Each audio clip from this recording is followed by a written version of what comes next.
do. I think we're back. Okay, I believe we're back. Let's take a look. That's how I find out. Oh yeah, we're back. Okay, sorry about that, Jesse. We are back. Yeah, I don't know what happened. I think my Streamlabs just froze Where up do you on think me. we It was dropped really off, weird. though? I know we were talking about practical effects. Um.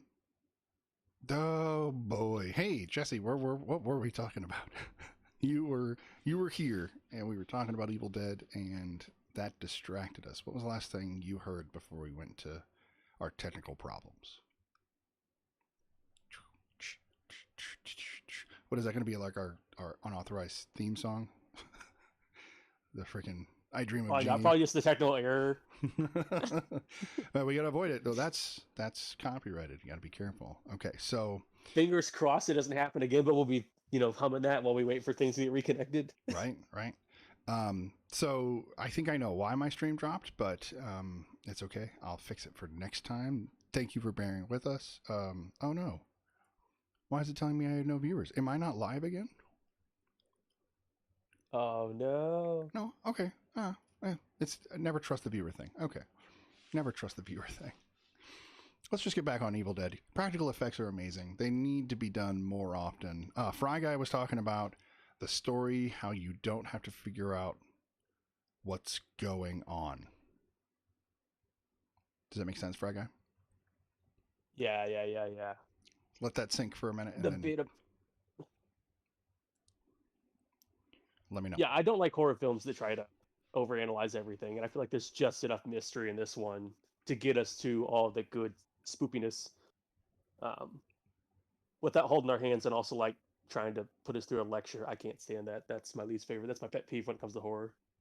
I agree. I think horror, there's a couple things about horror that I think are really, really important. One, it needs to be fun. And if it's not fun, the only other option is it needs to make you feel sick. Those are the only options, I think, in horror films. And if you don't get one or the other, either they did not do their job or you're immune. That's what it boils down to. I always tell people, what was that? Ooh, you garbled hard. Say it again. Oh, Say it. You're back. Say it again. hello. You always tell people something, and then I got booted out.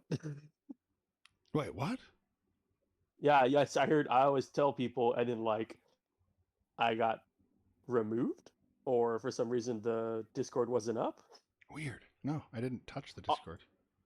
Ongoing call was it's still running. It's still got the timer going up, but for some reason it kicked me back to like our chat, and then I couldn't Interesting. hear you. Well, like I said, we're figuring this out. Um, we're figuring it out, and thank you for bearing with us as we figure this out, everybody. This is new. This is our first week, and honestly, we're actually going to put this on Tuesday nights, but we had some getting started for the first time issues that we were working out and trying to catch up on the movies that we're trying to put out. But next week we did say our new movie was going to be Wonder Woman 1984, and then Yeah. Evil Dead 2 as our horror film continuation of the series, and then the third film, it sounds like you want to do Annihilation, which We I'm can, unless you want us to say that for the week after. no. When did it come out? I can't remember. Is the thing. Is It's a that considered a newer movie? Okay, so it is, but it's also old enough because it came out a couple years ago that I would consider it an instant classic. And since it's our Okay. review show, we get to pick. And guess what? We're gonna do Annihilation because I want you to see it because it's right up the same alley as Tenet. Let's get back Perfect. to the horror film. So the parts that I think disturb me most in the film are going to be, and again, spoilers for those that haven't seen it, but there is a scene where the bushes do very awful things, and that's about as far as I'm going to take it as far as talking about it in detail. But it's one of the more disturbing things in film that has never um, stopped being as just awful and traumatic as it is in the first viewing that I had of it. And there are a handful of movies that have that same scenario that are hard to watch because they're really just brutal and awful. Oh, Lady Crossheart! Oh my God! Thank you for the raid. That is so amazing. A raid of 5. That's just awesome. Oh no! The moderator keeps deleting things. Uh-oh. Why? Is it Oh, is it there's doing the you can't spam stuff? yes. Even though I told it to turn that off. Oh, I'm sorry you can't spam. Oh. I'm so sorry you guys can't spam. But I do really, really, really do appreciate the raid. That's very, very, very cool. Okay, how do Um, we fire the moderator? I am the moderator, so you can fire me Oh no. now. And I'm so sorry if it gave you any problems. Um, but thank you guys for coming in. I see the attempts at telling me you were rating. That's really, really, really cool. So I really do appreciate it, guys. Mr. Fry Guy, the Fry Guy here, and I, MrSnidBitS, are discussing films. We are talking about 3 different films. Oh, let me put them up. Where is it? Right there. We are talking about the movie Tenet, the movie Evil Dead from 1981, and the movie True Romance from 1993, Tony Scott. I'm going to go ahead and drop those back down. Do be aware that we have everyone was muted. Oh, yes, it did mute everybody's raid. I apologize. Um, so, oh, I see. They were muted and booted. Oh, no. Oh, Oh man, that pesky bot is no. gonna just ruin everything. Yeah, so a raid just got thrown out of my chat. Oh. Oh, being a new streamer, man. Horrible. Being a new streamer is not the easiest thing in the world. It really isn't. And I feel so terrible. You guys, thank you. If anybody made it back in, it said that it was going to boot you guys for 300 seconds. That's fantastic. That's like 8 minutes or 6 minutes or some stupid Oh crap. my gosh. Can we fix that on the fly, or is that just a thing we gotta work on? I'll fix it after. It's something I got to work on before next week. Jesse, tell Lady Crossheart for me real quick that I'm so sorry. Being a new person is a challenge for everybody, and I'm not amazing when it comes to the chat yet. Can we update the description and be Thank you. like, silent raids, please? We could, but I don't think anybody on Twitch is gonna pay attention because that's not the standard. Most everybody comes through and will raid with some great raid emotes and spam and Yeah, I've been a part of 2, so like I just when you said like, oh, they're getting silenced and booted, I remembered me doing the spam last time and just remembering oh, how that that went. that means if anybody else raids me, it's gonna happen to them. How do I put a warning up? Oh no! Oh no! Oh oh, night 1 is all but just been a little bit of a mess, but it's been fun. I've been having a good time. Have you been having a good time, Ed? I have. This is a good alpha test. It really is. Well, I think it's beta because I've done enough streaming before that a lot of that would have been the alpha test. So, Well, I just meant with the whole mod thing. Like, I would consider the next one our soft launch beta. Hopefully, we can get that mod well, we'll call it figured that out. because this is like 0.5, like I was saying, because we're starting in the half week and it's odd, and we're technically not even starting with a brand new movie, although Wonder Woman's going to be the same thing. That's not technically going to be brand new, but Sure. yeah. Oh, I can't believe she got booted on a raid. Oh, I feel It's so such a tragedy. dumb right now. I feel so dumb. So, thank you for sending her a whisper, Jesse. I really appreciate that. I basically spent the whole week working and taking care of my pregnant wife, trying to watch the movie Tenet on breaks between my lunch and like my 15-minute breaks. And then right after work, finish the film just so I could get on live. And I totally forgot, one of the more important parts, which was to fix my chat. But I knew it was on my list. It just left me. Life So, comes at you fast. hey, Satan, how we doing? Satan's Lost Soul is here. Thank you for the raid. Thank you for the minimal raid emote. Pardon me. I apologize. Oh, I should have muted Oh, my myself. heart breaks. But yes, so all hail Satan. Satan is in the house, by the way, Ed. I wish you could see the chat, and we'll get to the point where you can totally see the chat. But so Satan is here and saying, Raid, do everybody please tell Lady Crossheart that I'm sincerely apologizing for the ridiculousness. Movies, though, we're talking about the movie Tenet, we're talking about the movie Evil Dead, and the movie True Romance, which we actually haven't gotten to yet. We're still kind of in the middle of the Evil Dead review. Evil Dead. And I wanted to know if there was more you wanted to say about it, Ed, since we are back and trying to just get back on track here. Yeah. I briefly mentioned earlier. I don't see. I like the Evil Dead. I find it endearing. I do think there are better ones in this series. Well, I mean, I guess there's only like really three in the main series, but I wouldn't recommend Evil Dead unless you, like you had said earlier, hadn't seen it, or unless you were doing like a marathon. I feel like it segues perfectly into the second one. It does, and Well, basically, sorry, go ahead. But I was basically, just saying it kind of retreads the same ground, and you get to see it done better. But I feel like it's nice to see the roots and then get to see it like in its true and appreciated form. see, we just watched Tenet, and then we talked about Evil Dead, so my brain automatically thinks that Ash must be two different Ashes in two different dimensions, and really both are true. They're not a reboot. It's a because Yeah, think about it. we deal with dimensional stuff later on, right? So in Evil Dead 2, he goes through a portal, and that portal takes him back in time. So now we have time paradox to worry about.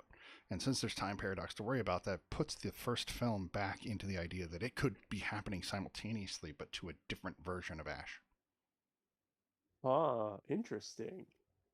So that's a thought. And if you've ever watched the alternate ending to Army of Darkness, there's some fun stuff with time travel there as well. I don't know if you've ever seen the alternate ending. Oh, I have not. So now I'm definitely interested to get through to Evil Dead 2 and Army of Darkness. 2 weeks, 2 weeks, and you'll get to see that. I think I have. Oh wait, I don't know if I have the director's cut of Army of Darkness, but I do know that you could at I'm sure least I could scare it you up. you could check the ending. All right. Anyway, since we are talking, hold on, I gotta put this up. Since we are talking about Evil Dead, I do have my special collector's edition DVD Evil Dead that I'm showing now, Ed, that you can't see.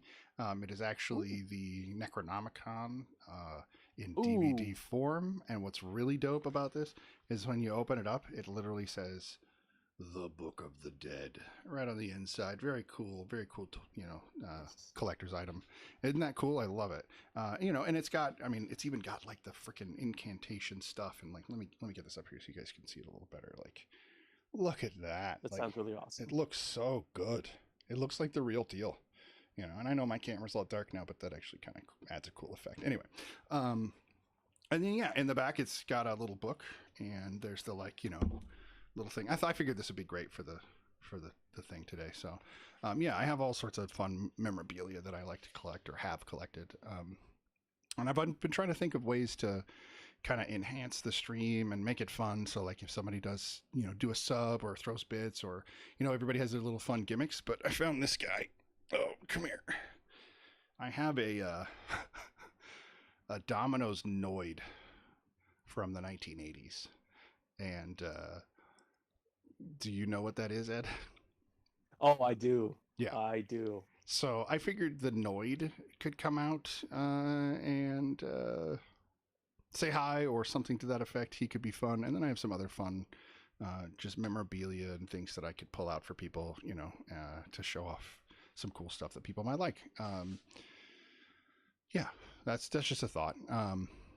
Oh no, you're too young to know who he is. So Domino's Pizza had commercials, and they did their like 30 minutes or less way back in the nice, they did their 30 minutes or less way back in the day.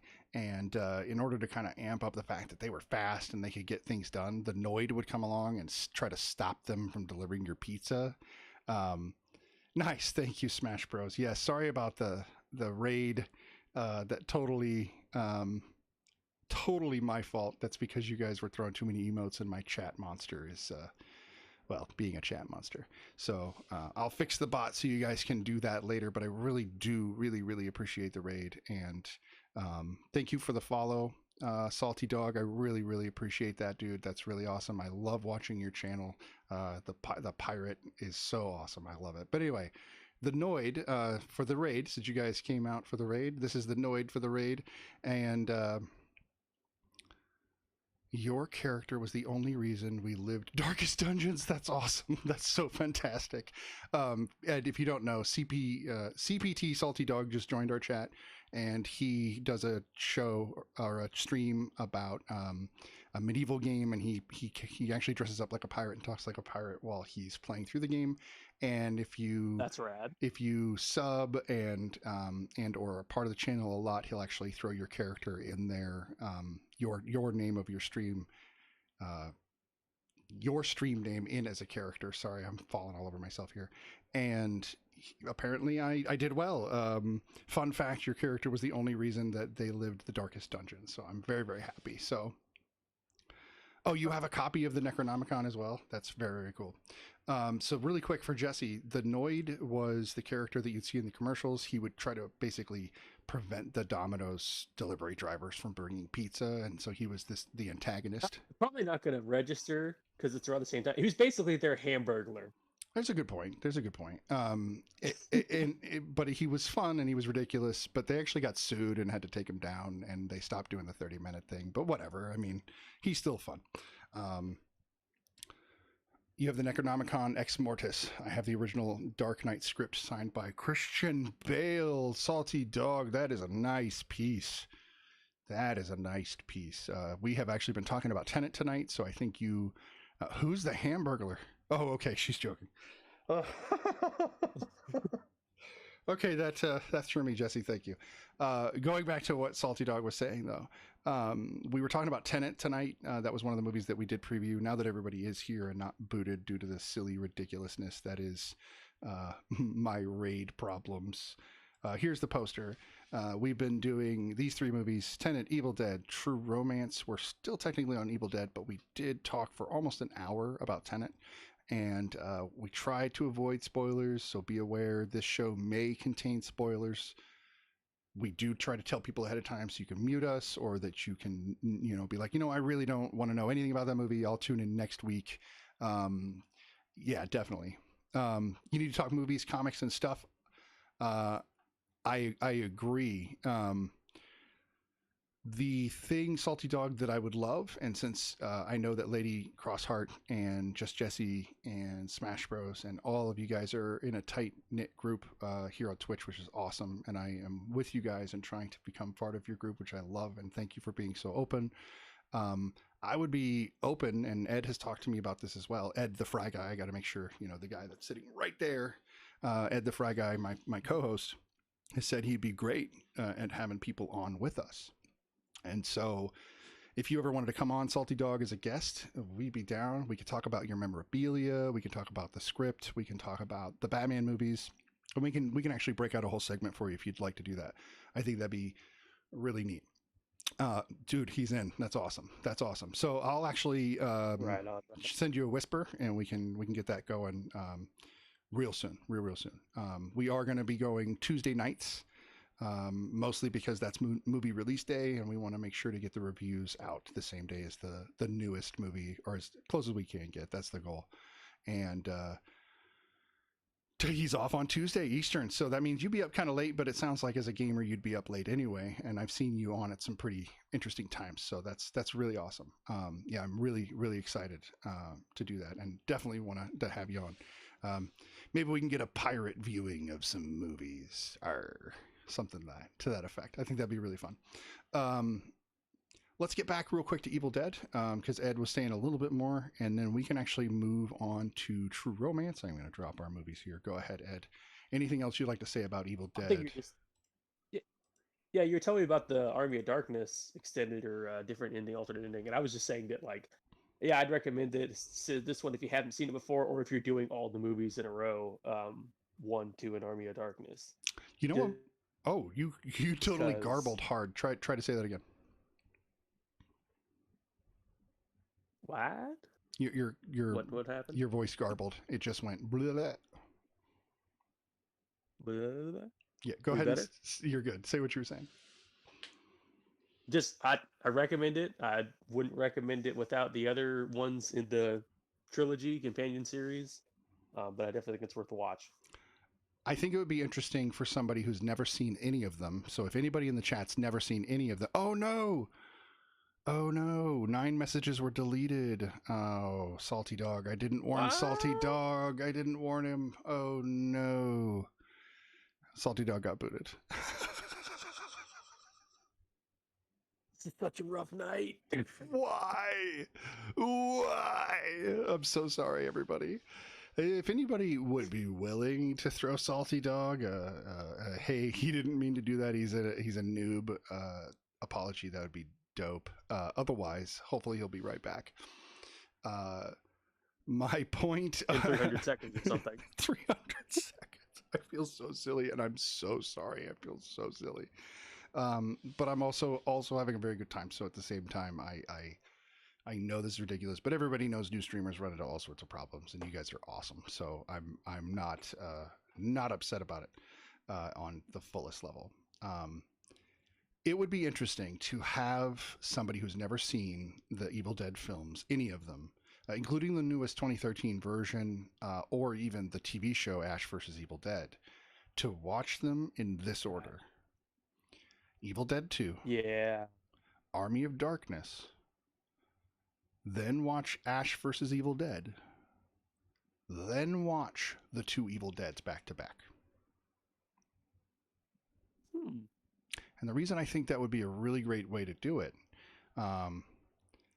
okay, thank you so much, Smash Bros. Like that helps because these bots they got a mind of their own, man. I told them not to do this, and they said I'm doing it anyway, so I don't have a choice.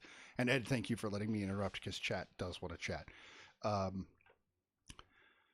reason I think it's a good idea is that, like you were saying, Evil Dead 2 is kind of the reboot, and it is a great starting point, and you get to go to Army of Darkness from there with the exact same character in the exact same timeline. And then that same character is the one that continues in Ash vs. Evil Dead. So you just get him older, and you get to kind of finish out his story. Like I was saying, though, the Ash from the original Evil Dead is a bit in a different timeline if you want to look at it that way. And so watching that in conjunction with the remake is just like watching an original film and its remake without all the superfluous stuff. Does that make sense? Almost like two separate viewings. Are we gonna add the 2013 Evil Dead to this slot, or are we just doing the 3? Oh, we have to add the 2013. It is so good, or unless you said you don't like the part with the tongue. Oh, I'm willing to watch it. It makes me uncomfortable, but I feel like it does its job. So, have you seen the unrated version? Yes, I think that's what I own. Because the unrated one is where it gets bad, like where she does the stuff from the preview where you're like, what? No, stop laughing at me like that. I'm not okay with this. And Jane Levy does such a phenomenal job in that movie that she is one of my favorite actors from her generation. I think she's got way more going than people give her credit, and nobody knows who she is. And that's fine, because I'll just enjoy her acting, and everybody else can remember who she is when she wins an Oscar or something. Evil Dead is by far the best under-budget horror film besides, in my opinion, the Blair Witch Project. And it's because of what they pulled off when they pulled it off and the iconic cult classic nature of the film to this day.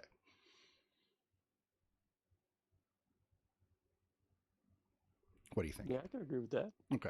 That's just my full take on it. And honestly, I think the Evil Dead may be what ruined the Blair Witch for me, because it kind of set an expectation for what people on a small budget can do. Nice. And I know you said there was a whole aspect to like thinking it was real, and I did to some extent, but I just don't think I liked the structure and format of the Blair Witch compared to Evil Dead.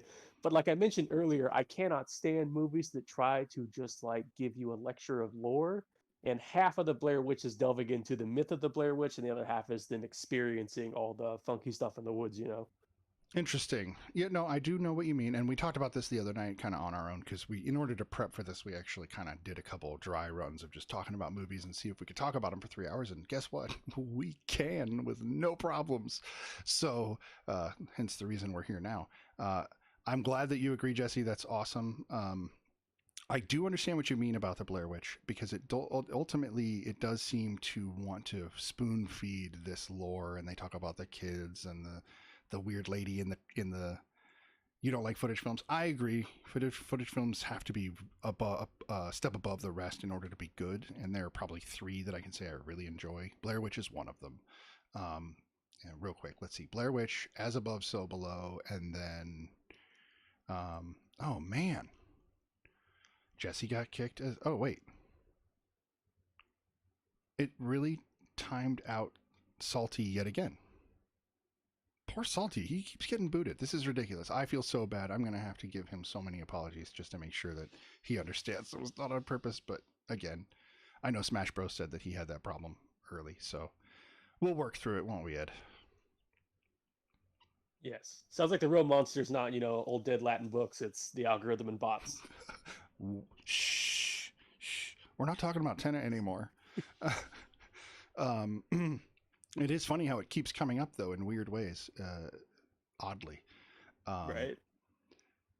Again, if you haven't seen Tenet, please do watch it. I would love to hear what people have to say about it. So, the found footage films I like are Blair Witch Project, As Above, So Below, and then, oh Lord, forget it. There are others, but not a lot of them. So I do respect what you're saying. How do you feel generally about found footage films, Ed? I I hated them like when I first started, like because the ones that pop up to me that I remember vividly were Blair Witch and Cloverfield, and there's another one I'm forgetting right now. And I hate the theater experience. I feel is ruins found footage, but I feel like at home it's a lot more manageable. Yeah. Because for some reason, found footage on the big screen, that's why people were getting like sick and motion sickness and all that stuff. It's just not made for that format, I don't think. But Well, I've seen a couple straight to DVD found footage films that were not too bad. no, that's fair. Welcome back, Lady Crossheart. Glad you gotten some food. As above, so below. I agree, and I like your idea about the home screen because it's like viewing a home movie. You need that experience. You would never go watch somebody's baseball game from their home MIDI movie on the big screen. It would look weird. It would feel weird. So that's the thing. If you're watching them at home, it works a lot better. So I do agree with that. Um, the the ones that I think start to drive me nuts are like the paranormal activities. Everybody loves the paranormal activity movies, and weirdly, I thought they got better later. They were really bad in the beginning, and the lore wasn't there. So Um, that's the odd exception for me. Did you see Paranormal Activity in theaters? I did actually. That's one of the few found footage films besides Blair Witch that I watched in theaters. Now, to get into the weeds, they play it at a certain frequency that puts you on edge the entire time. So that's one of those films that, like, I watched it at home, so I missed out on that experience. Hmm. But when I seen the second one in theaters, they had the hertz up to make you on edge and give you the goose pimples and whatnot. And I was significantly more freaked out. But when I watched the first one at home on a Blu-ray or whatever, I was like, this is ass. I don't understand what the whole hype is. Like, nothing's happening. See, I watched it in theater and I walked out laughing because it was very, Interesting. very boring. I did not, and the ending. I We should do a thing on the whole Blair Witch, or not the Blair Witch, but the Paranormal Activity movies as our series. But that sounds like it's going to be a while down the road. Um, but I Oh, sure. have I have a lot of problems with the first few films, and then weirdly enough, I like the last two the most. I'm weird. See, I've only seen the first and second one, so that'd be a good one to jump through. They really do step up the lore. They go nuts and start giving you like enough back detail that it starts to get interesting. Kind of like what you were saying you wish they'd do with some Nolan films. They do it with these, and I go, okay, so they filled in blanks I like, and I'm not bored anymore. While the idea of just a demon running around my house, I'm just like, okay. I mean, So that's another one too, where it'd be worth going through the special features and stuff because, like, I wanted to understand those films better because I hated the first one so much. And when you hear about how they made it and how it was like literally designed to be done on such a small budget and like the sound mix is made so that way when you're watching it in theaters, you get that sense of unease. So a mm-hmm. lot of people freak themselves out. It's literally like Plato's whole thing in the cave with the things on the wall. Like people freak themselves out watching that movie, and nothing really happens on screen. Like I think if you were deaf and you watch that, you'd have my experience at home being like, "What is going on? Why is this? It's so boring. Nothing's happening." But like with the sound mix, it's made to put you on edge, and I feel like that's one of the few found footage type movies that like a theater experience probably did a lot more for a lot of people than they even realized. I can see what you're saying, but I don't know. When you were talking about Evil Dead's sound quality and soundtrack, not soundtrack, but the audio track, I agree because the opening scene, there's a moment where the camera starts to get shaky, and if that didn't have the right audio to go with it, you'd be like, "Could you hold the camera still, please?" And that's one of the people's biggest Right. problems with found footage films is they don't hold the camera still. I'm so sorry, Salty Dog. I have a serious robot incursion happening in my chat. My chat bot is telling people whatever it wants to do. I tried changing it. It didn't respect me, so I sincerely apologize for that. Thank you for coming back. I do appreciate it. We're right in the weeds about talking about Evil Dead. Ed, where was I? Sound mix, shaky cam. It was better because of the audio design or something. Perfect. Yes. Yeah. The audio that you hit and you hear the music, and the music is shaky, and the sound effects are shaky, just like the camera is, and it matches up, and it creates this eeriness, this kind of like there is something floating, and I am in its head, and I don't want to be. Um, the Evil Dead has a music before I get banned again. Yes, you won't get banned again. Just don't text too much. So maybe give it a second and don't do any raids or emotes too much. And I promise by next time I'll have that fixed. Evil Dead does have a musical.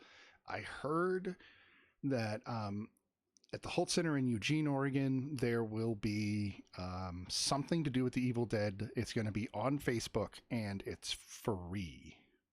Thought I'd put that out there. Oh yeah. It's Bruce Campbell. I don't know what's going on. I don't have much in the way of details, but I got a notice on Facebook. I do live in Oregon, and so I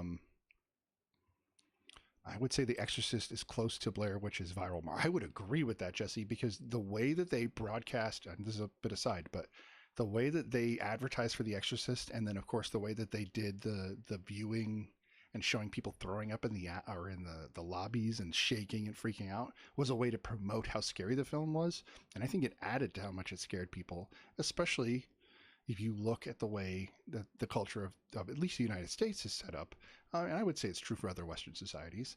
The Judeo-Christian normative for the exorcism is definitely something kind of rooted in our society. So people get really, really freaked out by exorcisms pretty easily here.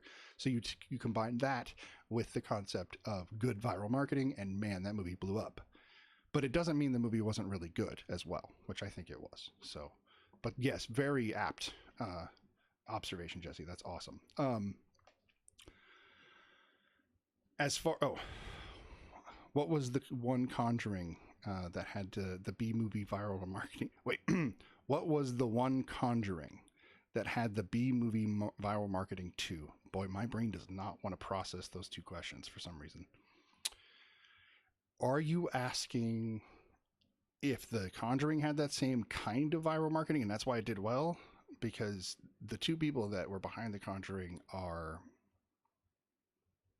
Oh, yeah. So the two people that are behind the Conjuring are two people that have claimed to be paranormal experts in reality and have actually used that as a way to bankroll films. And I think they worked in conjunction with the people that have been producing those and many other films in order to push the stories out there. No, I'm not going to talk about the validity of what they're saying or not. That's not what I'm here for. I'm here to review movies.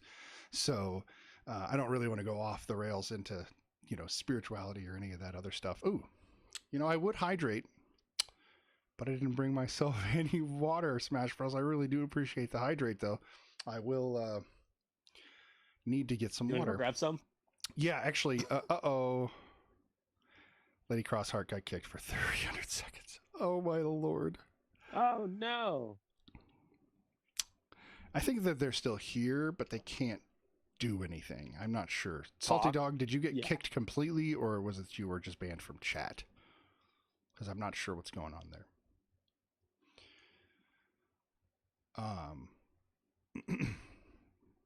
And of course, we're having the delay that I swear every Twitch streamer has.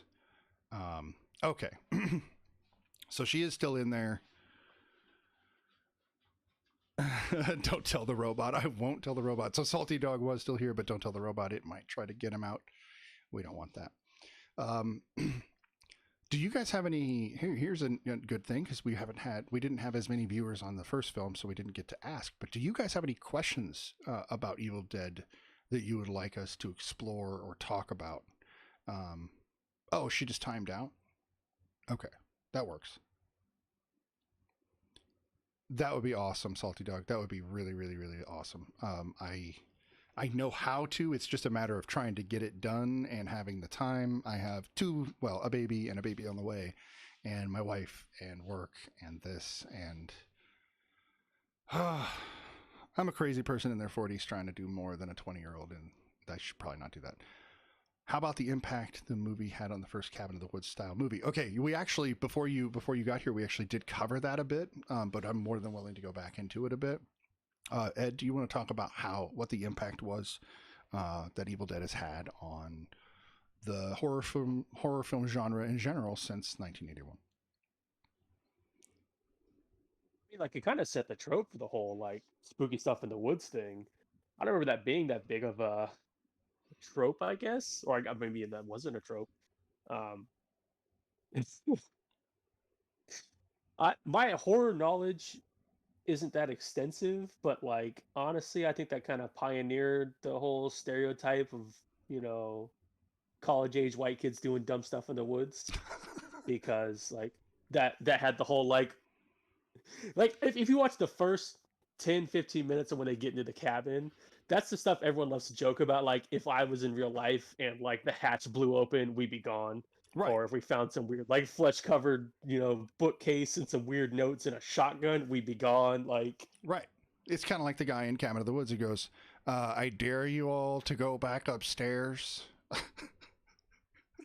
I love that because he's playing off of that exact Evil Dead trope.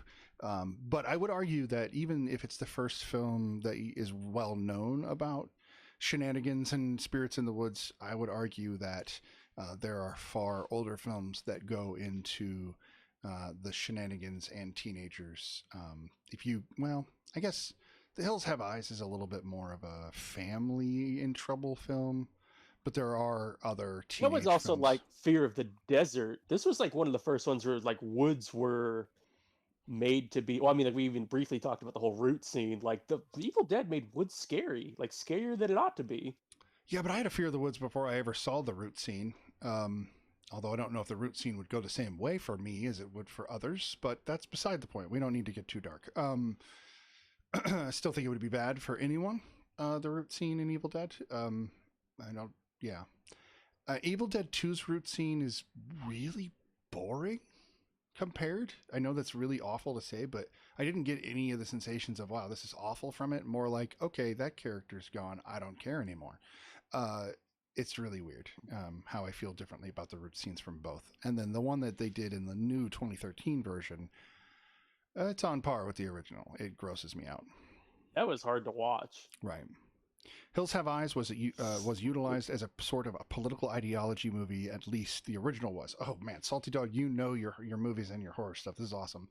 Yeah, the '70s was a really interesting time for horror and movies in general because there was more political statements made overtly through style and through like if you look at the house on the end of the or wait the last house at the end of the last house on the left. Sorry, the original Last House on the Left, the scenes in that film that are similar to the scenes that I'm talking about with the plants in Evil Dead. Again, I'm trying to not get. I don't want to go into the weeds. No pun intended. Uh, but they do deal with the same topic. They go into the same topic, and in the '70s version of The House on the End of the Street, there's a remorse that the villains have, and you can see it in the way that they go after and and act after the act itself. But in the new movie, it's just they don't care. They're just evil. They're the Joker, and I don't know. I start to check out when characters are Scarface, the Joker, and all these characters that are people like, oh, they're so cool. I'm like, you want a psychopath to emulate? That's weird to me. I don't know. Interesting characters, So you don't like definitely. total sadism? Right. I don't. I think exploring the characters is important and it's smart that for us to do that through film. But I don't think that it's something people should be idolizing. But there's a whole bunch of that, as we've talked about. The town that dreaded Right. sundown was classic stranger danger. I agree with that. I agree with that. And I think weirdly, Salty Dog, there is a movie that's been made in the last 15 years that actually I think goes and has a similar feel in tone only, and that's Zodiac, because they took that concept of stranger danger and amped it up with the Zodiac film. And that movie is just The Venture film? frightening. Yeah, yeah, yeah. Oh, okay. Have you not seen it? No, I have. That's one of my favorite ones. That's why I was confused. Okay, yeah, no, exactly. There's a constant stranger danger feel through the whole film. You don't trust who you I don't don't think I've see. seen the first one you're mentioning, the one that you said the Zodiac has the Oh, the town that dreaded something sundown. Sunday. Okay, yeah, the town that dreaded Yes, I haven't sundown seen that one. is a 70s horror film again, but it well maybe Salty Dog can touch that one because it's been a long time since I watched it. I don't want to just talk on movies that I haven't seen or haven't seen in a long time because I think that's silly. But that's We should me. definitely put it on the list though. Agreed. And again, when we're doing this in the fall, because we're going to be doing this in the fall, I'm almost certain Ed and I are having a good time. We're going to definitely do a horror, section during October, and so classics like the Town That Dreaded Sundown, and then even older Gothic classics are going to make our list as well, like Dracula, um, the creature from Because the now that I think about it, I don't think I've seen Last House on the Left, either of them, or the original Hills Have Eyes. really. So the original Hills Have Yeah. Eyes is Wes Craven, and I think Last House on the Left is also Wes Craven.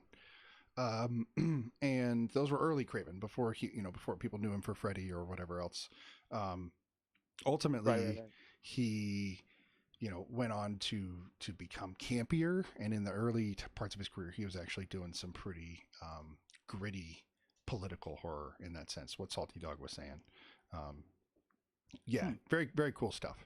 Oh, did I lose my stream again?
Hey guys, we are back and we are ready to continue to chat about films.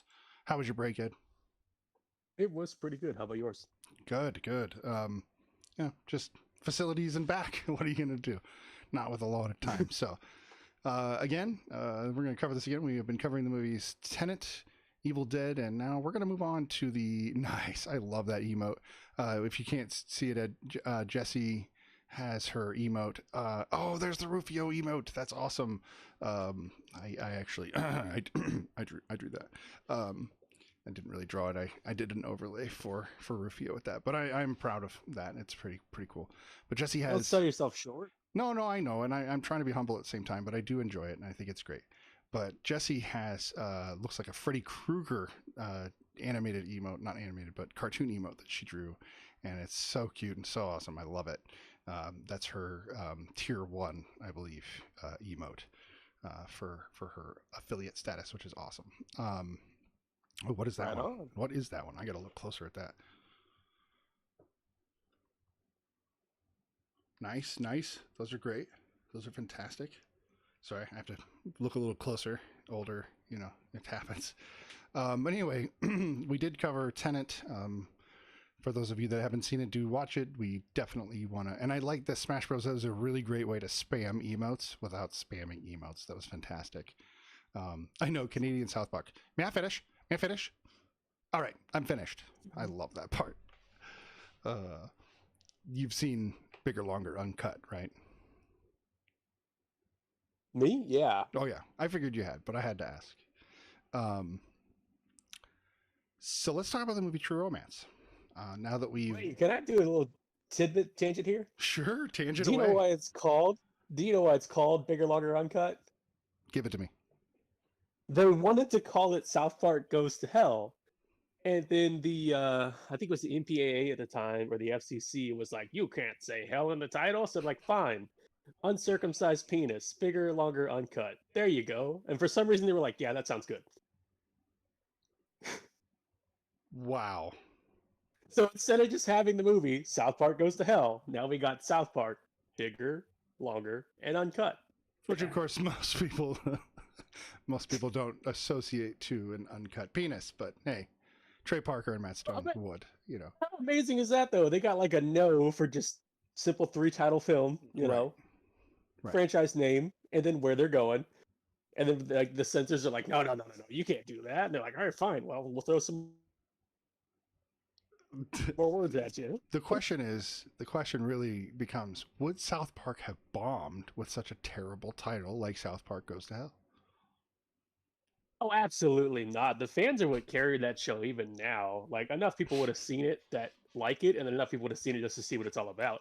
Right. I don't think it would have been, they probably would have had like the random people picketing outside the premiere and stuff because, wow, you can't put that in the title or whatever. But I think the fact that they snuck something in under the censors' noses is even better story, and I'm kind of glad they went the way they went. I agree. I love that you can't see chat either for some reason. I don't know why, but I love that you can't because Smash Bros. Just said, like the fractured butthole. And I'm trying to read it. I'm trying to read it the way it's written, but they don't want you to read it that way. They want you to talk about the fractured butthole, and I'll say it that way too. But I worked in the video game industry for a lot of years, but 5 years at the stint when that game came out, and it was so aggravating to continually talk about the fractured butthole over the phone, but have to do it legitimately. On the stream, it's one thing, I can talk about buttholes all day long. Not that I want to, but we could. But not I think when you're that's at like work. one of the few beautiful things that those two have done. Like, That's fair. That's fair.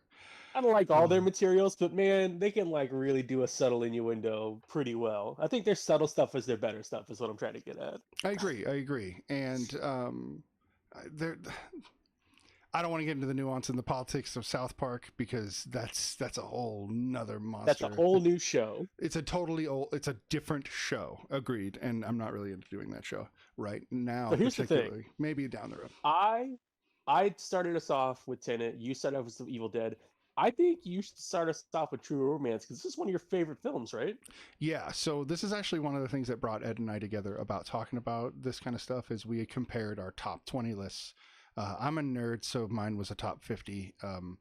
Even my Voodoo is set up with lists that are it's nerdy. Maybe I'll take some screenshots and show you guys sometime, but it's stupid and nerdy. But anyway, I organize my movies the way I want them organized, damn it. And it's important because I don't like it when alphabetization takes the Batman Begins movie, puts it in the B's, and then the two Dark Knight movies are sitting in the D's, and I can't think about them in conjunction together unless I buy the pack, and I don't want to rebuy the movies, and it just gets wild. So anyway, yes, I digress.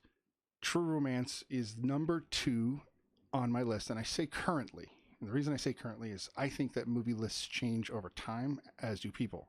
And so if you were to ask 15-year-old MrSnidBitS, what do you think about the movie True Romance? You'd probably get a similar response for that film because for some reason it's really stuck with me, and I think even Ed can agree that it's a well-made film, so there's reasons. But there are tons of movies that were on my list when I was 15 that are no longer on my list and wouldn't even come close to my list. I would be embarrassed to even discuss some of those films. So, that being said, True Romance, number 2. I will reveal number 1, but I don't think I want to do that right now. That's actually good. We're going to keep that secret. How about that, Ed?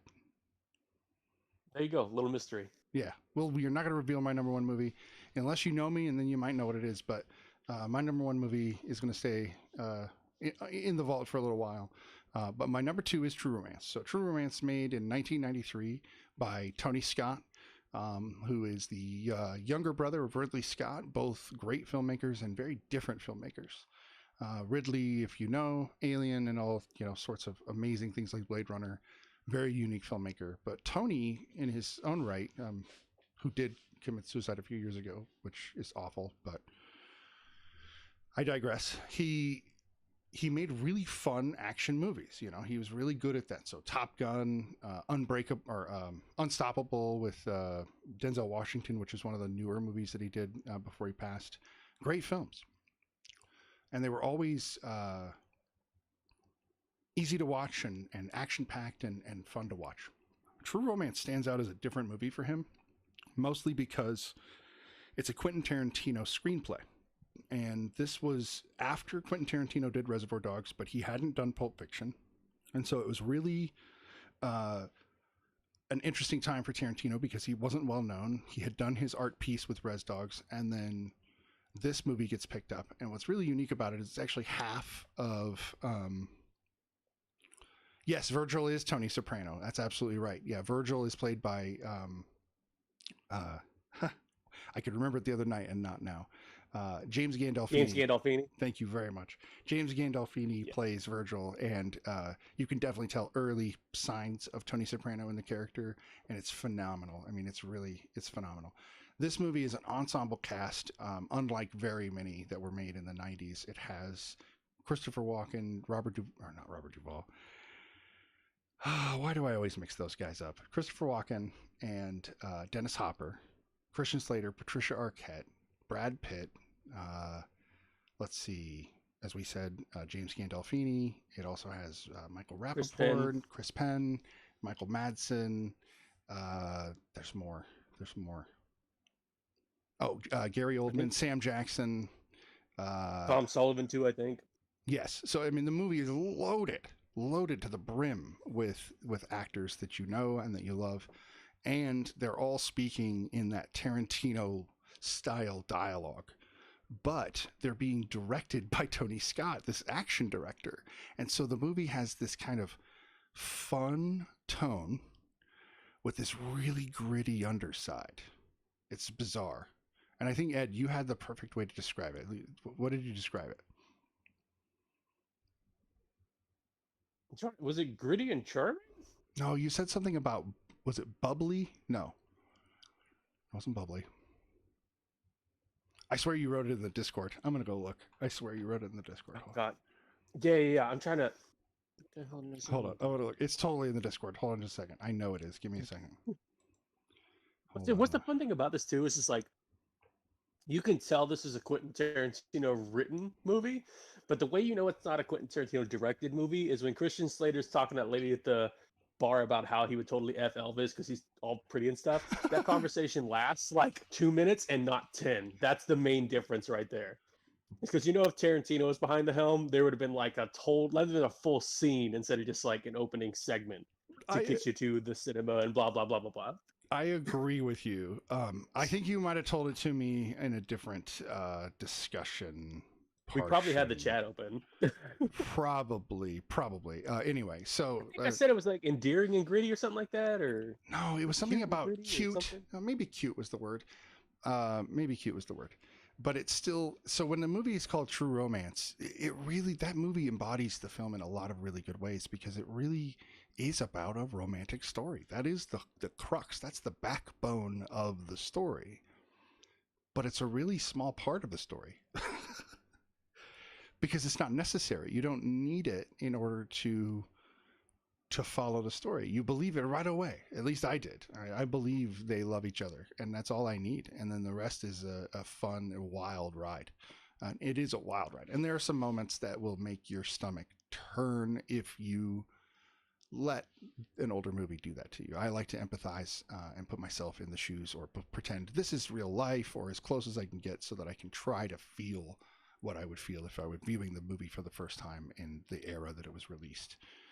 I try. It's hard, but I don't know if you try to do the same thing when you watch older movies, Ed. To some extent, like I understand that certain things are going to have maybe more colorful language or more colorful content than other ones. Um, but also, like I feel like in a good way, this movie feels very dated, Oh yes. and that's a nice thing too. Is like you can get it. It's not a period piece. It's not a period drama, but you can definitely tell this was like close to the turn of the millennia, and there's some outdated technology, and it looks older, but it doesn't look super retro. It seems like a thing that could happen today, but you can definitely tell it was filmed when it was filmed. Yeah, you could. I mean, if you had the same actors at the same age in today's era, you could remake the film and it shouldn't change it one bit. There's nothing about the technology or even the story. I mean, you might even be able to tell that story in a western and get away with it. Absolutely. So like, there's the era for that film makes it timeless because it's not relevant. Even though some of the advertisements in the movie, you're like, oh, that was 1993. You can tell. It's not that it matters though, because it doesn't. Anyway, I digress because the film itself is paced beautifully.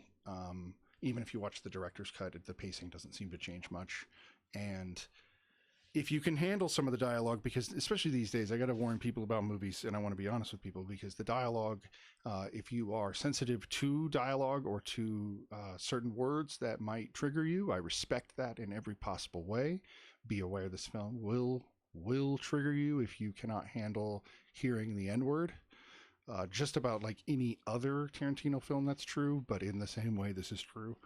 Um, Same thing with the F bombs. There are plenty of them, and it's plenty gory. There are a lot of blatant murders in the film. So I just like to let people know that in case they don't want to watch something that I suggest that's maybe not for everybody. I mean, everybody's I an hate that I adult here have so to far, ask but this. When you said F bomb, are you talking about the rhymes with duck? Or are you talking about like because does it have both? oh, I see what Was you mean. Oh, okay. Let me was let the me be more reverse specific. a Let me be okay. No, homosexual yeah. slur? So no, yeah.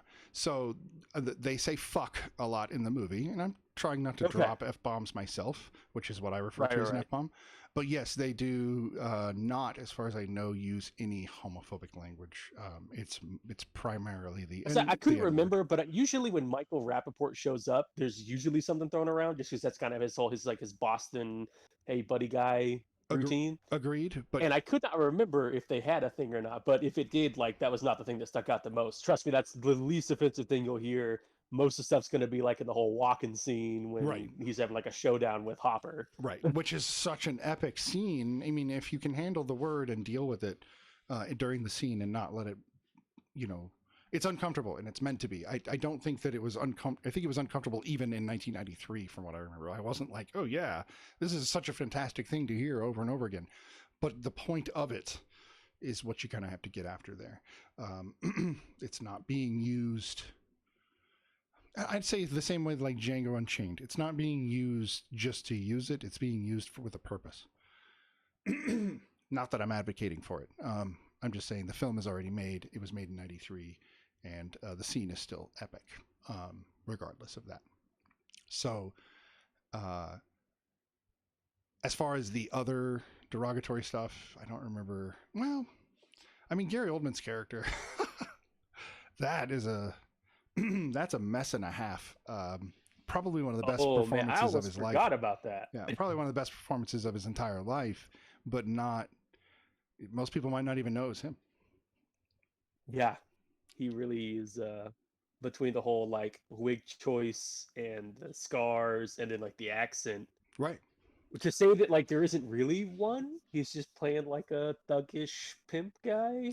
But he has a But really thick British accent, so when he drops it to sound like a dude from that's Detroit, what I'm saying you though. know, But he's not like doing a bit where like he's trying to be. It's not like a Wahlberg situation where no, Wahlberg is just Boston no matter where he's from. right, Like no.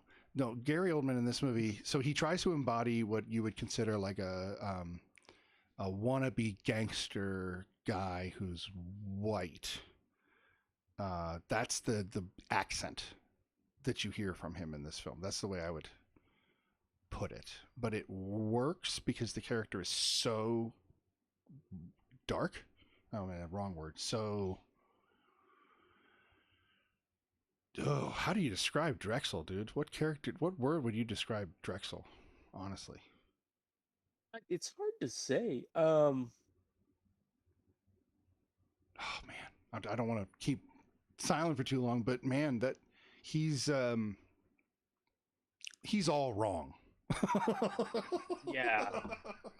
I don't really know what else to say. That dude is all wrong. There's nothing right about that guy, on every single level. And I'm talking about the character.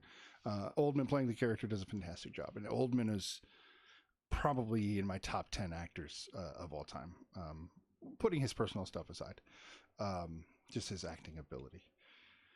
What's his personal stuff? I don't think I've ever heard that. Yeah, he's got some stuff. You should look up it. I don't want to get into the weeds about actors' personal lives. That's much more of a TMZ show. We're doing movie reviews, but Is that like a modern thing though, or is that like history?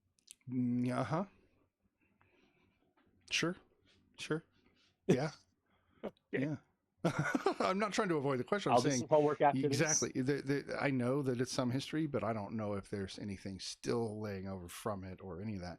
Mostly because I like him enough that I've just kind of avoided it. I don't want to go through another. Anyway, I'm gonna.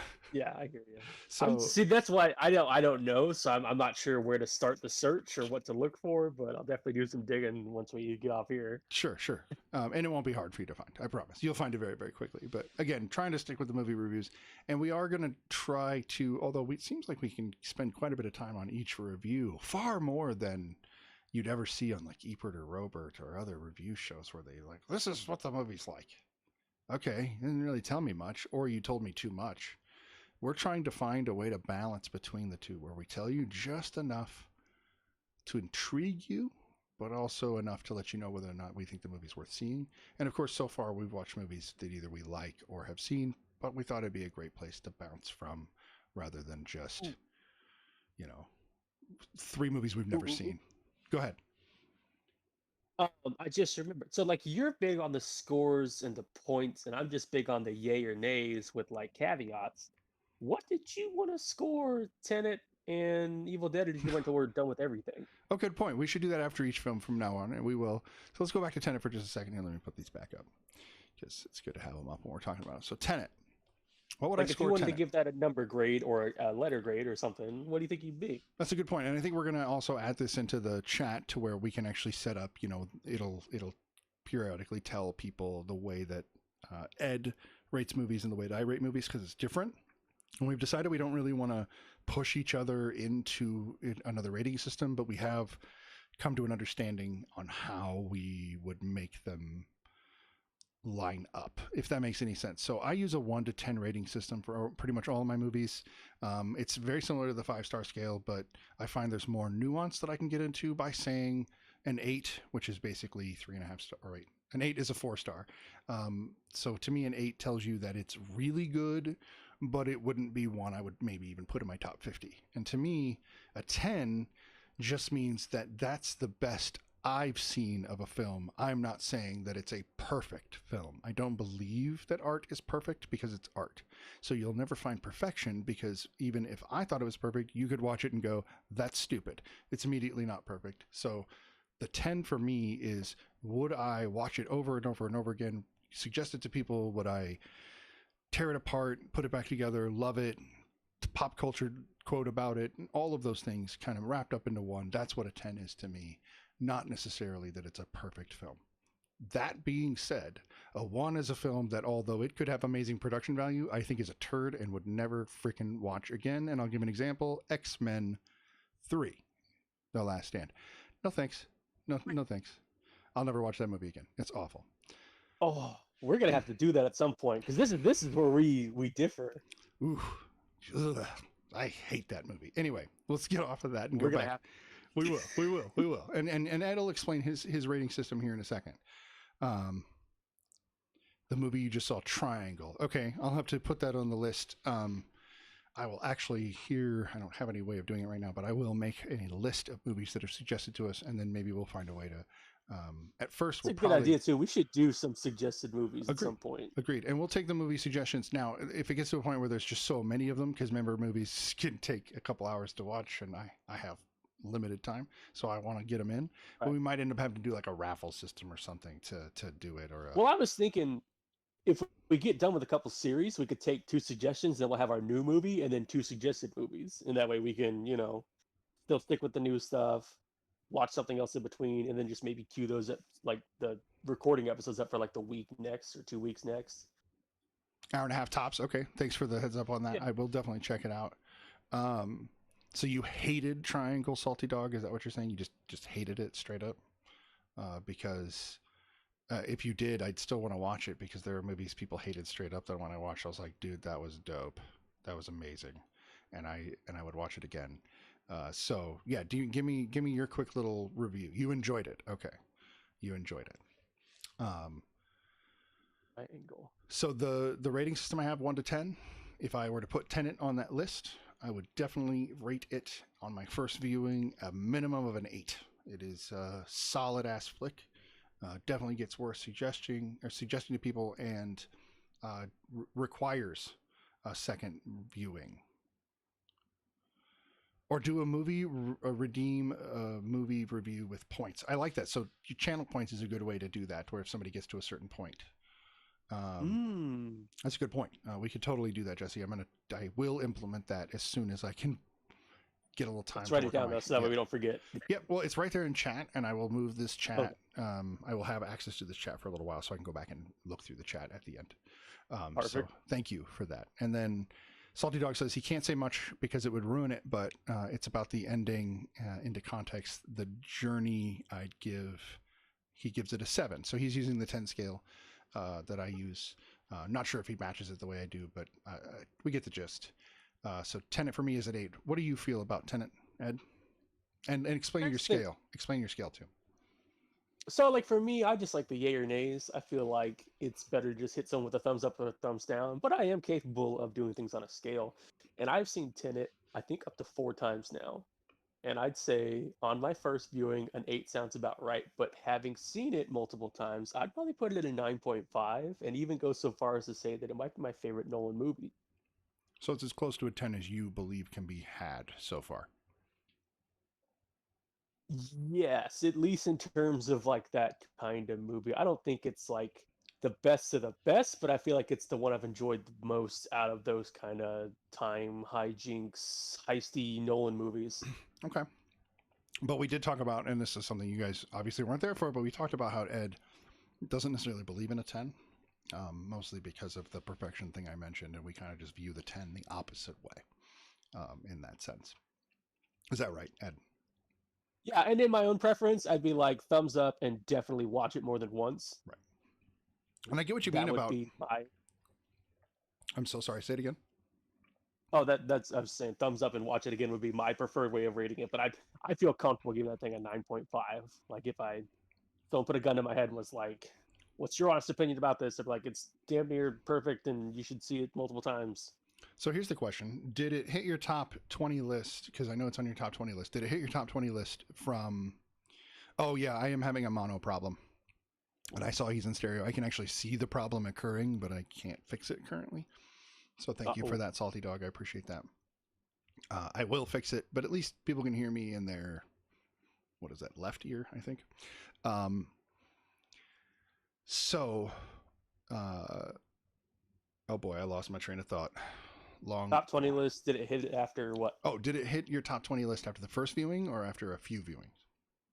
Yes, I liked it better than all the Nolan films the first time around, and the second time I really got to appreciate it.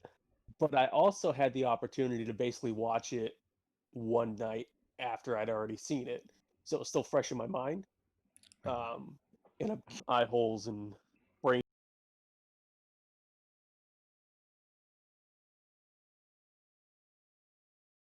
Well, yeah, brain fog. you might need five more Nolan movies to look back and go, oh, dude, I mean, it's good, but he did this, But and but, it's but I also really liked The Prestige, and you did not.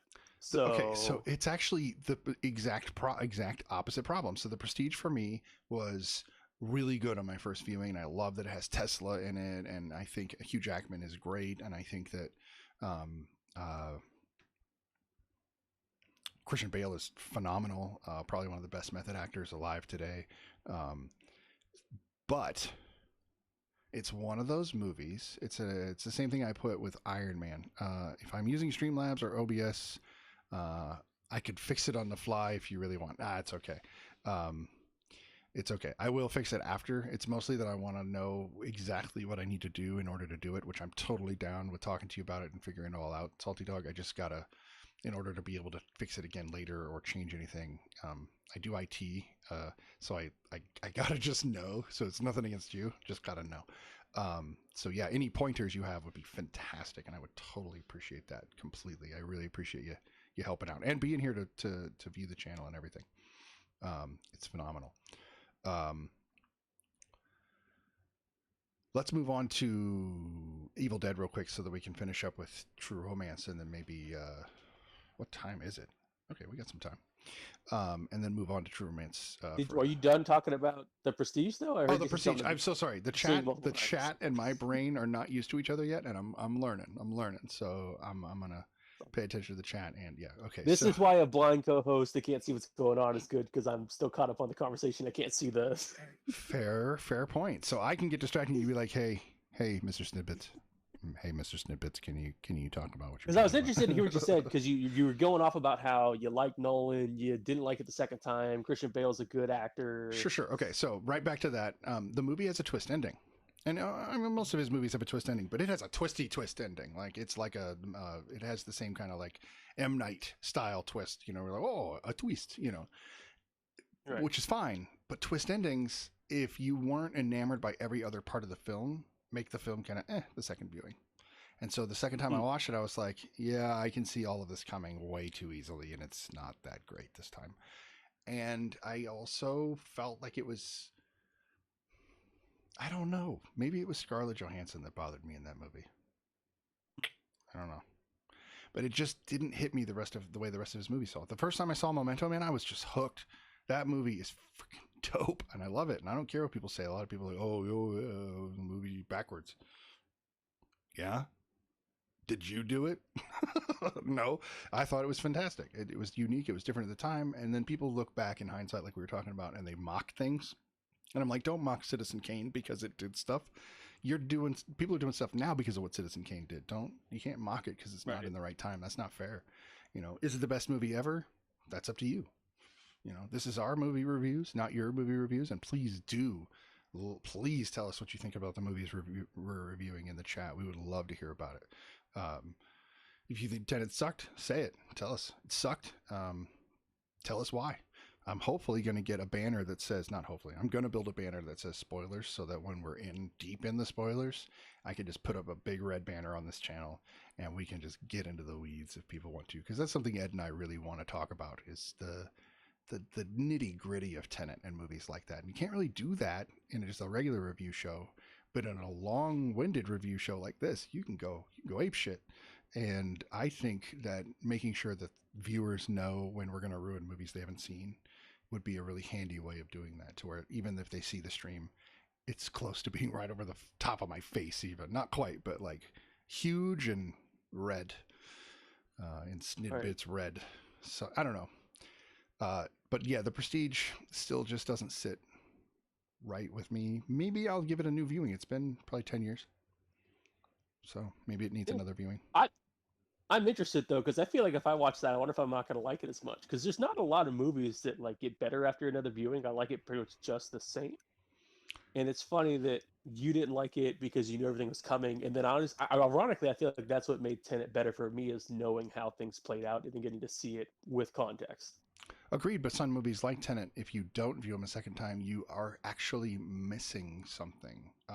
Again, Mm. I think I made this argument about The Matrix, and I know I keep coming back to that, and people will find that that movie is also on my top 50 list. We won't talk about where, but it is on the list.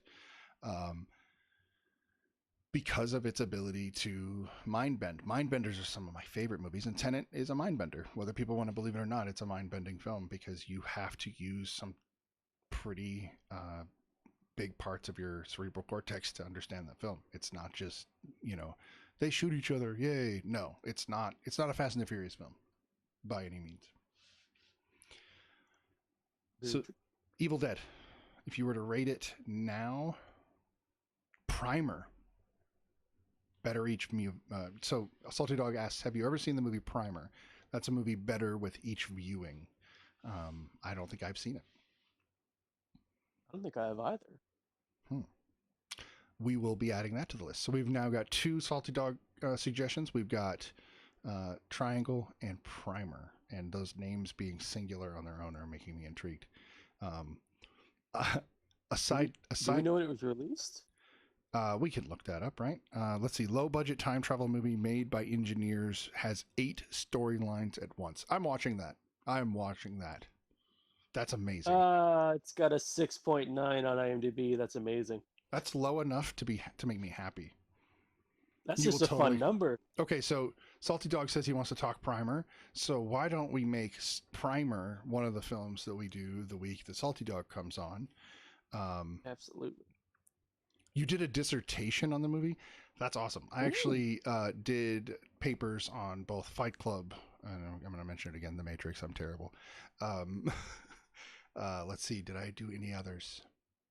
I did because I took an independent film class as well. So I ended up 8 grand. They made the movie for 8 grand. Okay, Yeah, I seen a $7,000 budget. wow, that's intriguing. Yeah, we will definitely I be wonder if checking that that out. means. Does that mean like only 1,000 went to marketing? Or none. Ooh. I mean, had you heard of it? Because I hadn't. I mean, it sounds familiar, but I'm used to seeing so many titles and movies I don't see just because it's suggested and whatnot. It did not look like something I had seen, but it does sound like something I've heard of. I worked in the movie industry in the Hollywood video blockbuster. I've worked around VHS, DVD, Blu-ray, and digital for dear 20 years, and I'll tell you, I've never heard of that movie. So that's weird, but that's okay. We will totally take a look. Is one of the greatest, and I don't say this lightly, time travel movies. One of my favorite time travel movies would actually be Donnie Darko. Um, Oh, I love that time travel movie. Mostly because it doesn't really need to explain itself because it's so oddball. Why would it? Why would it explain itself? That's going to ruin it. There's a lot of people that don't like movies that don't explain themselves at the end, and I'm the opposite. If a movie doesn't explain itself, at least if it's shown that there is something worth exploring. If it doesn't explain itself, I like it. But if it explains itself too much at the end, man, I get frustrated. Um, agreed. so frustrated. Or the same with horror movies. When horror movies, if everybody doesn't die at the end, or there's not what they call the quote unquote final girl, although with Evil Dead it's the final boy, um, then I get really, really frustrated. Whoa, what happened? 27 I just messages were just deleted by the oh moderator. Salty Dog, oh no. that bot is out for blood, man. My chat bot has attacked Salty Dog all night long, and he just got booted again. I know you're still here, but No more texting, which is terrible because we are really enjoying your input, and we do want to have you on the show so we can talk Primer, as well as whatever other films. So we'll have to discuss the logistics of that because we do, of course, more than one film, and we can either have you on at a certain time, or we can maybe even do it to where you check out the other films as well if you have access. But we're not expecting anything on that level, obviously. Um, let's move to Evil Dead for a rating. We didn't do that yet. So, what do you rate it?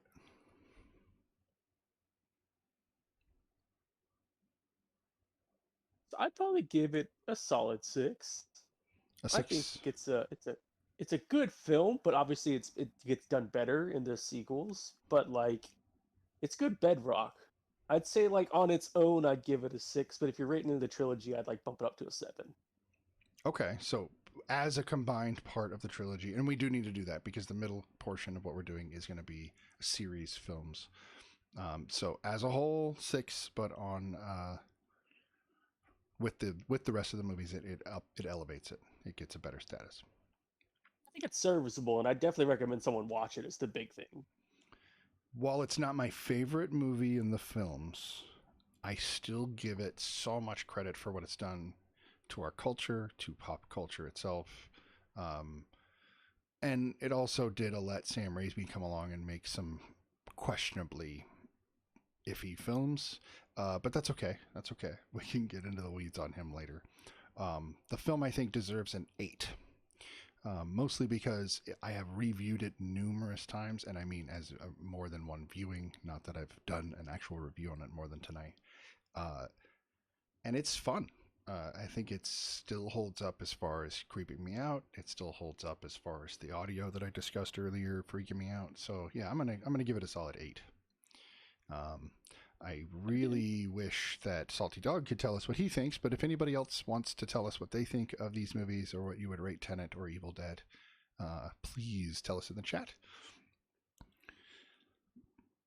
And then let's say, are we back on just True Romance? Do we? I mean, we don't really need to go much further into the movie, whether except for maybe giving your overall impression and whether you would suggest it to people. Whoa. I wanted to discuss some stuff in True Romance. Some more. Okay, go for it. Because, but we might need to go into the weeds. We might get into spoiler territory, so we may want to give people a heads up about that. Okay, Um, go for it. because you had told me something interesting about how True Romance was written as a two-part movie, Mm-hmm. and that the other part was Natural Born Killers. That's correct. And it was so funny that when you said that, when you first told me it was written as a two-part movie, that was not the movie that came to my mind. What movie was it? Now, here's the thing. I did not think of another movie that was made. When you told me it was part of a two-part thing, the first thing that popped up in my head, I thought that the people in True Romance could have totally been the two people that robbed the diner in Pulp Fiction. Oh, I see. And I totally got that vibe that, like, these are the same people. Like, they just totally seem like those total wacky lovebirds running around doing crimes and stuff because maybe they got a taste of the action and they liked it. They are, in And my so I opinion. wondered if maybe he did not get hit in the eye and then all of a sudden they go on like a crime spree. Right. So I agree with you. And Pulp Fiction would be what happens between True Romance and Natural Born Killers. So yeah, let me pitch this to the chat so they can hear this. So essentially, Quentin Tarantino wasn't big stuff in 1993 or in 1991 or 92, whenever this was going around, because the movie was released in 93. But with movies, you got to go back a year or two or three to kind of get to where things were being made and the deals were being cut. So while the deals are being cut in the early 90s, he's releasing Reservoir Dogs, but he has this really elaborate script about two people who end up going on these ridiculous killing sprees, and the studios hate it. They go, nah, dude, you need to cut this up. And so they actually make him cut it into two pieces, and it ends up becoming two films, True Romance and Natural Born Killers. And if you were to simply take the characters, oh my god, dude, Salty Dog Bits, man, thank you. Holy crap, we're just wanting to do some movie reviews and you're throwing bits, man. You are that's holy crap. I am humbled, sir. That is amazing. Really. Thank you. We got some bits. Um, Oh, let's see. I'm back. I have your Discord. I have a stream to run. Thanks for having me. Hey, dude. Um, go do your thing. You do what you got to do. Hey, look at that. You got your first badge. You are the bits leader. That is awesome. You are the man. If you got a stream to run, do it. And you are always welcome. Um, Skynet, not keeping you down. That's right. Skynet's not keeping him down. And it won't. We're gonna fight back. If you haven't seen Tenet, Salty Dog, please do, and then we can make some Tenet jokes as well in the time travel world. So um, that would be a great one to thank you hear. for the recommendations. Yes, and we Looking are forward to chatting movies with you. absolutely. We're gonna totally put those out on the list and get those out. Maybe not all on the same day, but totally gonna do it. Um, so back to and again, thank you for the bits. That's very cool stuff. Um, back to the split screenplays. So they did a script. You could talk for 2 hours about Primer. He said, dude, for sure, Primer. I could talk for 2 hours. Laughs out loud. I get it. Well, this is why Ed and I decided to do a movie review show, because as you can tell, we're crossing into the 2.5 hour mark. And the other night we talked for 4 hours on the phone about this, and the 90% of it was film. So yeah, we get it. We totally get it. This is for movie buffs, movie hounds. It's amazing. I'm having a great time. Maybe we should just have like a Primer episode. Just an episode about Primer. Well, let's see how let's you and I view it, and then we can make that determination. Because if that's the case, then I agree. But maybe that would be like a oh wow, thanks, dude. Definitely we will coordinate it, and I will hit you up. I'll add you as a friend on Twitter. Yes, Twitter, Twitch, across the board. We will figure all the twits, the Twitches and such. Yes, 100%. Thank you for following me on all those social platforms, and I will get that kind of stuff up so it's easier for people as well. So that's awesome. Real quick, back onto this piece about the two films. If you were to take the characters from the end of True Romance and what happens to them, and the beginning characters from Natural Born Killers, and just remove those stories, those kind of added bits, and shove the two films together and change the names back, you would get a fairly comprehensive story that would not need much in the way of changes at all. Because even the story about Alabama would go back into her family's past in Natural Born Killers, which talks about what her father was like and why she becomes a call girl and all this kind of stuff. And it's weird because it's this like meta movie thing that most people don't realize is there, and it's early 90s, and so it's from my teenage years, and so I get really excited talking about this like thing that most people don't get. And Tarantino's always done that kind of stuff. It's not like this was on purpose, but it's still neat that it exists, and I still think that this is what I said, Ed. I think this is what I said to you. True Romance shows to me, and so does Natural Born Killers, shows to me what could be of all the different Tarantino scripts that exist had he not directed them. And I do believe every one of his movies, with the exception of Pulp Fiction, would have been better. See that. Mostly because Pulp Fiction, I think, is really solid. I don't think there's much about that movie that needs to change or that could be better. I'm not saying it's perfect, but it's solid. That's a solid flick. I think if you look at all of his stuff, though, Pulp Fiction's pretty rock solid. I agree. It's probably his best film, even if people want to say they love, Once Upon a Time in Hollywood or one of the new films. But yeah, honestly, I think that still sits as his best film. And I feel that way every time I watch it. I'm like, oh God, that's right. I love Pulp Fiction. This is a damn good movie. Every time. God, I watch a lot of movies. I mean, that's all you can do these days, pretty much. Yeah, but I did all this before there was a pandemic. Like, I haven't watched I know, that right? many Me movies. too. I haven't watched that many movies during the pandemic, strangely. I've been hanging out with my kid and learning how to draw and doing streaming and other things. Like, it's weird. I had to put these 3 films into my week. I couldn't just do it like I used to. I could have watched all 3 in a night before I had a kid, and I would have. Right. I'll just been like, Well, at least we okay, got the back catalog we can pull from now. We just got to true. squeeze a new movie in and then go from the stuff in our memory.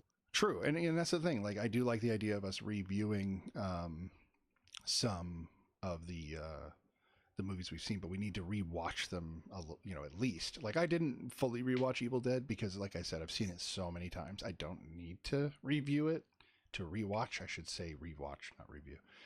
I don't need to rewatch it to remember it really, really well. Same with True Romance, but I took it as an excuse to watch it. Right. I was like, oh, I have to review this. Let me watch it again. Oh, I love this movie. Oh, that's the one thing about True Romance I didn't get to say. I wrote some notes actually. I went nerdy on this. Hold on, and I wanna tell you this because See, I figured you'd have some notes, this being like one of your favorite movies and all. I do, and yet I didn't bring them out until right now, which is fine. It's fine, but I'm a dork. Let's see. Tenet. I'm gonna use a couple of simple words. The fucking kitchen, dude. Holy Yeah. God. That's all I gotta say about Tenet. The fucking kitchen, dude. Oh my God. Okay, I have to use the word anyway. So anyway, everybody knows that the channel's meant for 17 and over or whatever. Viewer For discretion. now, until we get Yeah. like until Stella gets her groove back. Right, but we definitely want people to know that there might be some cussing. So anyway, oh, that's right, Val Kilmer. We didn't even mention Val Kilmer's in True Romance. He Who the hell is Val Kilmer? he plays Elvis. Are you shitting me? Yeah, he plays Elvis. Oh, that's wild. Because you never see his face, but I did see him in the credits, and I was like, where the hell did he go? Yeah, he was the Elvis the whole time. Oh, that's wild. Isn't that great? You said that, and I was like, I remember seeing his name pop up in the beginning. Yeah, yeah. I love you, Clarence. Always have, always will. That's Val Kilmer.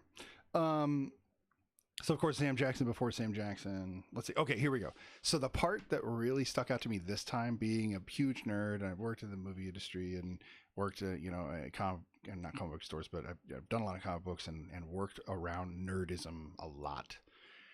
Seeing a nerdy kid that runs a comic book store become a fucking action star was awesome.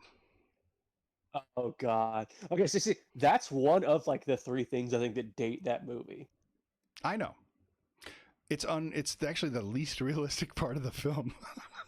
And that's no offense to people that work at comic book stores, but once he's not in the comic book store, there's like one other reference in the film to his nerdism, and it's when he gets all geeked out about Captain Kirk, and that's it. They also talk about T.J. Hooker in the film. That definitely dates the film. Yeah. I was gonna say the general actor bits were the other one, Right. and then there was another one that popped in my mind. Everything in the LA section dates it with like the car phone and the TJ Hooker audition, and then the comic book shop, and then there was another one, but I'm drawing off. Well, they don't call it a car phone. If you watch closely, I mean, I know he's driving a 1990s Porsche, so it definitely has a little less sleek look as the ones today. But he's rich. Maybe he's driving a classic Porsche, and then on top of that, he just says, "Why are you calling me on my phone on this?" I might be misremembering, but I'm pretty sure when he grabs the phone, it's a corded car phone, and that's what I meant. Oh, yeah, that's a I fair think it's point. got like a cord on it, but like you barely see it. That's a fair point. But even then, it's also like a weird square one, so it looks like something that came off a dial. And most people like that are watching movies now are gonna be like, "What the hell do you mean you had to hang up your phone?" Like, Agreed. Can we talk about Clarence for a minute? is that the main guy? Clarence Worley is the main character. Clarence and Okay, good, yeah. Alabama Worley. So Clarence obviously has some severe childhood issues. Otherwise, he wouldn't see the king the way he does. Right. But I also think that the way you see that he has this guy that owns the comic book store taking care of him shows that his parents left him long ago. He's not that old. He's in his mid-20s. and yet the one person taking care of him is the guy that owns a comic book store. Doesn't that says something about how bad his upbringing was. And then of course Alabama being a cult girl probably speaks to some degree about her upbringing. And I thought that it was really interesting that I noted that her name is Alabama. She's from Florida, and she tastes like a peach, a Georgia peach. Yeah, I thought that was kind of interesting. Um, that is. and those are just the little notes. I've seen the movie so many times; those kind of stuck out to me. I'm like, holy crap! These are still fun little bits. The fight I told you about Drexel between Clarence and his dad. Pardon me. Originally, I didn't really put it together that was a long fight. It just seemed to me that they fought and then go outside. Right? That's the way the cut feels. But Yeah. but listening to dialogue, it's an hour because Alabama, or they talk about how they're getting there at 8 a.m. And then Alabama shows up later and is like, "It's 9. You can't have chicken." I'm like, "Holy crap! They were fighting for a freaking hour." And that's an important little detail, but it's important. It tells you how long that his dad was like, "I'm not doing this for you. This is ridiculous." So, Dick Ritchie, the Michael Rappaport character, fantastic. I feel like that's us. There's always a character that's us in the movie. We're the audience character, and I think that Michael Rappaport is the audience character. Maybe, yeah.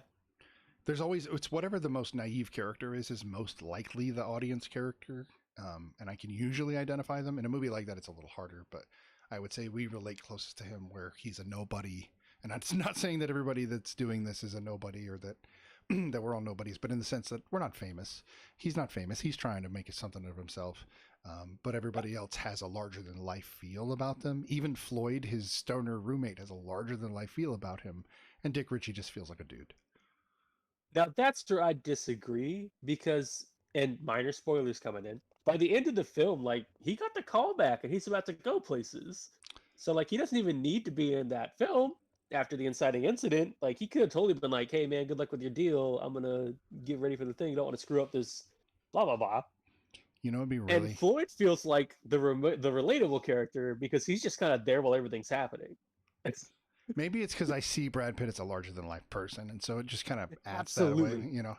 I did not recognize him, so I totally immediately connected with him and him just being like the dude that's zoned out on the couch vibing and like dudes are showing up with guns and he's like, "Whoa, what's going on?" Nice. No, I agree. I see what you're saying. I do see what you're saying. I don't know. I don't know. I'm gonna hold with what I said. Yes, he got the call back to be on TJ Hooker, but it's an 80 or a remake of an 80s TV show in the 90s, so I don't really see it as like, woo, he's made it huge. It's more like, all right, his career's advancing. Sure, he got the part. He might meet Will Shatner, and that's the end of that. He very well might not get another role again for the rest of his life. Well, I mean, like, is Body Bag's not a real film, right? That's just one they made up for the movie Totally.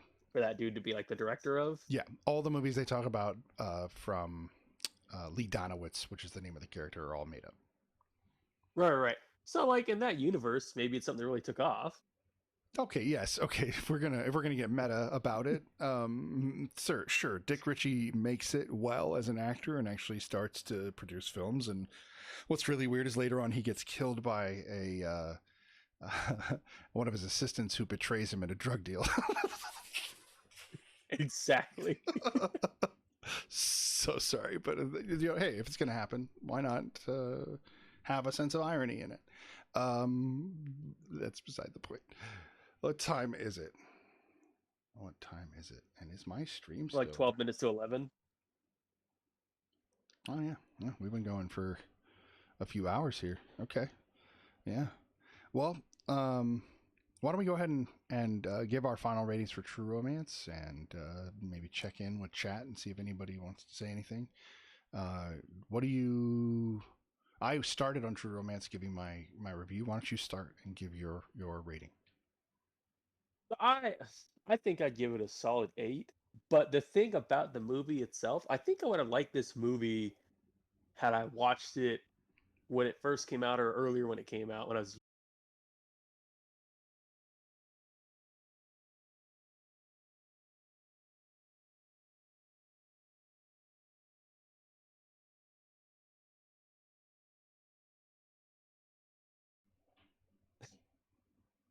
Oh wait, hold on. Hold. We're back. We're back. We're Yay! back. Sorry about that. Okay, we're back. Um, uh, you were saying it. Yeah. Hiccups aside, I liked the movie. I think I would have liked it more when I was younger and more optimistic, but now I feel like there's not enough consequence. But from start to finish, it's a pretty good product, and I think it's got good beats and it's enjoyable. Like, having not seen it before, I'm surprised I hadn't. And I feel like I have seen bits like Drexel's character, I totally have seen that out of context and stuff. Nice. Okay, And makes even sense. the end in finale climax, I've seen that out of context as well. But as like a whole piece, I really enjoyed it. Well, you got to consider the movie itself is old enough now that it's found its way into pop culture to some degree, whether we know it or not. Every film that makes it does. Every film. Some have bigger impacts than others, but every little film has some kind of an impact. Um, yeah, even The Room, as much as I won't ever watch that movie, has had an impact on movies made today. So Oh, at some point you will. I won't. People would have to pay me a really obscene amount of money to watch that movie. I don't know, man. Obscene. I'm going to use that word. We got Obscene. we got April right around the corner. The first is a Thursday. Obscene.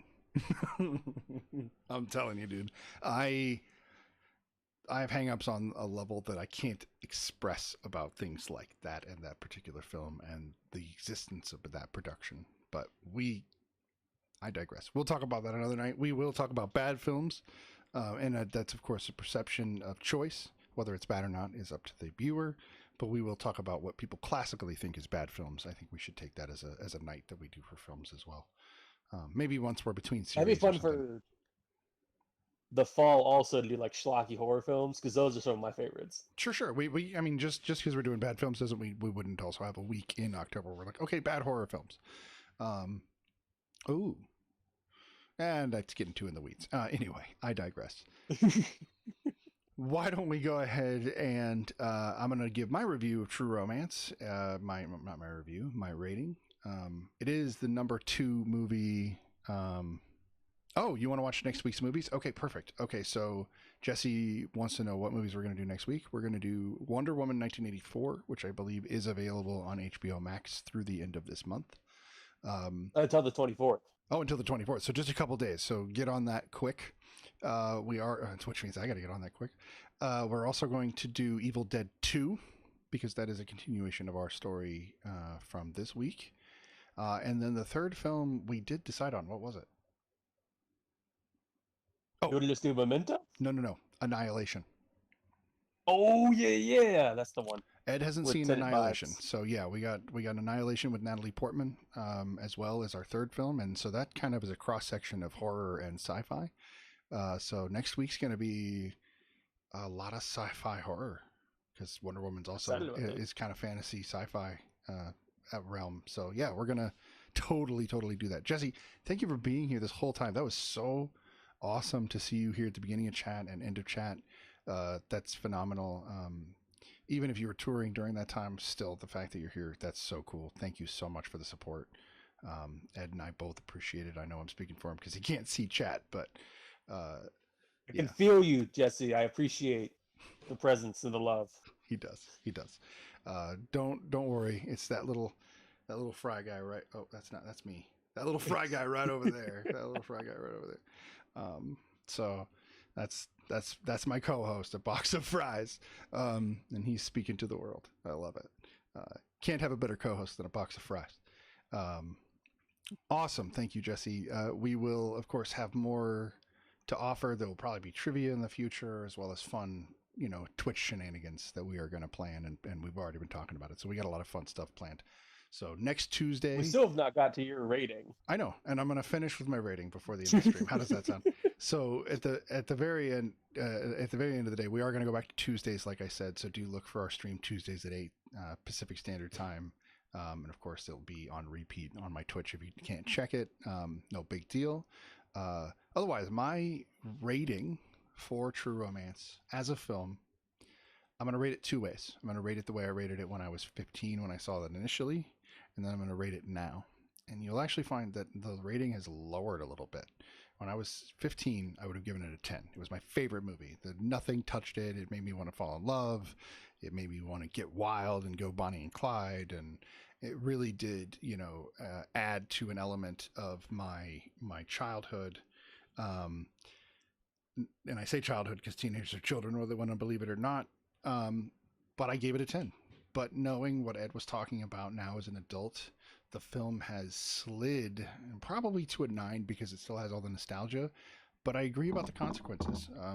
It didn't seem like there were enough consequences for the protagonist in the film at all. And they were not good people. Even though I like them, they were not good people. And they don't deserve the ending they get, but they got it anyway. So, anyway, I digress. I give it an 8 now. How about that? I think it's the same rating. Yeah, and it's not that it's not my number 2 still. It is because there's a place in my heart that I don't think it'll ever move from that spot. I think other movies will shift around it, but because of those consequences, it'll never hit number 1. But I don't think I'll ever let it go as one of my all-time favorite movies. So, thank you for letting me review one of my all-time favorite movies in the first week, Ed. That's awesome of you. Absolutely. Well, it was a good segue because I hadn't seen it before, and I feel like it's nice for us to have that ability. We're gonna have to find something at some point that you haven't seen that I maybe have on your list. Well, we did that, Tenet. But I mean, like a classic movie, but I feel like that's gonna be harder to do. It will be. I have seen thousands of movies. It's going to be very difficult to hit movies I haven't seen. So the fact that Salty Dog came in, it was like, "Yo, dude, here are 2 movies," and I was like, "Dude, I haven't seen either of those." I'm in. I'm gonna at least check them out because I like new adventures and new stuff. So, and I know you feel the same way, Ed. Oh yeah. Okay. Well, it is basically 11. Our plans are for anywhere between 2 and 3 hours, unless we're of course egged on to go for hours more. But then, of course, that's up to my wife. I'm kidding, of course. We talk about it. She's totally supporting me in this, but it's just a matter of, we still have a kid and I don't want to leave her high and dry all night. So, Ed, I appreciate it. This has been awesome. Yeah, absolutely. It was well, we're doing it. And we got some good growing pains and hiccups out of the way, and I'm sure the next one will be even better. I agree. It's been fun. Thank you to everybody who came and helped us out and shouted out and talked about the movies and the Salty Dog and giving us the bits. Those SnidBitS are going to really add up. I really appreciate it. This is fun. This was a good idea. So we'll be back on Tuesday next week. 3 movies. Check in. Tune in. Everybody have a great night. Good night, everybody. Now, we are going to raid somebody, but that is my ends of the goodbyes. I have never raided somebody before, so bear with me while I do that. Who should we raid? Watch you get raided or dumped by your own bot. I hope not. Let's find out, though. So I think Salty Dog is on, so let's find out. Let's just go raid him since he was so helpful. Jesse, I assume you're not streaming right now because I didn't see you on. Let me actually just go double check. Because since you are here, I think you would deserve the raid. Nope, I do not see you on. Okay, we are going to raid Salty Dog right now.